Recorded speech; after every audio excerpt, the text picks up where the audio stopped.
हर खबर पर होगी आपकी पकड़। डाउनलोड कीजिए एबीपी लाइव ऐप। तो अब लॉकडाउन नहीं बल्कि अनलॉक 1। जी हां, इसी की तैयारी है। इस वक्त की सबसे बड़ी खबर आपको बता दें, 8 जून से अनलॉक 1 का सरकार ने ऐलान कर दिया है। यानी अब लॉकडाउन खत्म हो रहा है। 8 जून से मॉल, इसके अलावा जो धार्मिक प्रतिष्ठान है वो भी खुलेंगे। 8 जून से अनलॉक 1 का सरकार ने ऐलान कर दिया है। इसमें क्या क्या खास बातें होंगी वो आपको बता देते हैं। ये देखिए, सिलसिलेवार तरीके से जो धार्मिक स्थल है उसे खोलने की अनुमति दी जाएगी, लेकिन कुछ नियम और शर्तों के साथ। इसके अलावा होटल और रेस्टोरेंट को भी खोलने की इजाजत दी जाएगी अनलॉक 1 में। एक और अहम फैसला यह लिया गया है कि अब शॉपिंग मॉल भी खुलेंगे। हालांकि आपको बता दें, सोशल डिस्टेंसिंग के नियमों का पालन करना होगा। स्कूल कॉलेज को भी ग्रीन सिग्नल।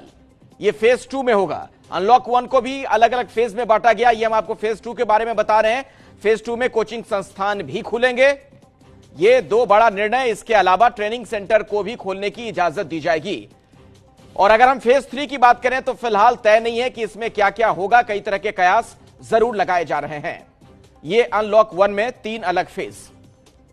हालांकि फेज 3 की तारीख तय नहीं है, लेकिन आपको बता दें कि अंतर्राष्ट्रीय जो उड़ान है उसे इजाजत मिल सकती है। इसके अलावा मेट्रो और थिएटर को भी अनुमति दी जा सकती है। जिम और स्विमिंग पूल की बात की जाए तो यहां भी खोलने की अनुमति दी जा सकती है। तारीख लेकिन इसकी तय नहीं है। एक बार फिर से आपके सामने स्पष्ट कर दें, यह फेज 3 की बात हो रही है और इस बारे में कुछ भी अभी स्पष्ट तौर पर नहीं कहा गया है। नए आदेश में बहुत सारी छूट तो है, लेकिन कोरोना की समस्या के मद्देनजर बहुत सारे मामलों में एहतियात के भी इंतजाम किए गए हैं। कोरोना के कहर के बीच अब तक बंद पड़ा देश खुलेगा।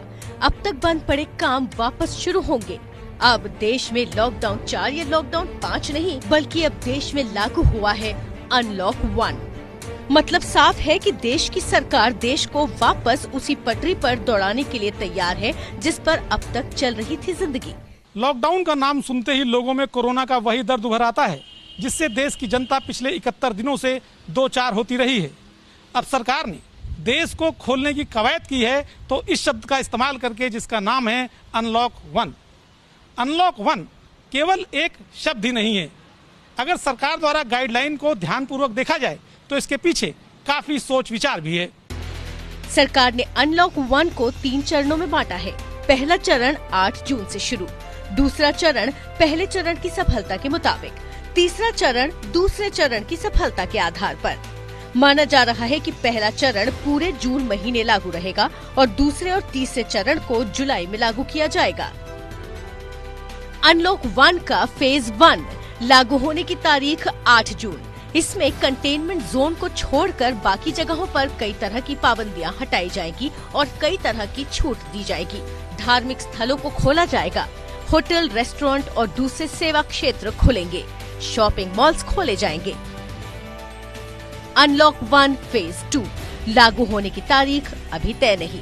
स्कूल, कॉलेज, शिक्षा, प्रशिक्षण और कोचिंग से जुड़े संस्थान खुलेंगे। अनलॉक 1 फेज 3 लागू होने की तारीख अभी तय नहीं। अंतर्राष्ट्रीय उड़ानें चालू हो सकती हैं। मेट्रो रेल की सेवाएं खोली जा सकती हैं। Cinema halls, gym, swimming pool, मनोरंजन पार्क, थिएटर, बार्स, ऑडिटोरियम खुलेंगे। सामाजिक, राजनीतिक, खेल, मनोरंजन, शैक्षणिक, सांस्कृतिक और धार्मिक गतिविधियां होंगी। अनलॉक 1 शुरू से ही क्या बदलेगा? रात 9 बजे से सुबह 5 बजे तक कर्फ्यू रहेगा। पहले शाम 7 बजे से सुबह 7 बजे तक लागू था। देश में मौजूद राज्यों की सीमाबंदी अब खत्म। लोगों और सामानों की आवाजाही फिर से शुरू। किसी तरह के परमिट की जरूरत अब नहीं होगी। सबको आरोग्य सेतु ऐप पर रजिस्टर करना होगा। शुरू से ही क्या जरूरी होगा? सभी को फेस कवरिंग के साथ बाहर निकलना जरूरी। सोशल डिस्टेंसिंग का पालन करना हर जगह जरूरी होगा। किसी भी जगह ज्यादा लोगों के इकट्ठा होने पर रोक जारी। पब्लिक प्लेस पर बैठने पर पाबंदी तोड़ने पर दंड लगेगा। सार्वजनिक तौर पर शराब, पान, गुटखा वगैरह खाना मना। ज्यादा से ज्यादा काम घर से करने को प्रोत्साहन। काम करने के वक्त में भी दूरी बनाना बेहतर। लोगों के तापमान की जांच और सफाई का ख्याल। काम की जगह को सैनिटाइज करते रहना जरूरी। काम करने की जगह पर सोशल डिस्टेंसिंग का ख्याल।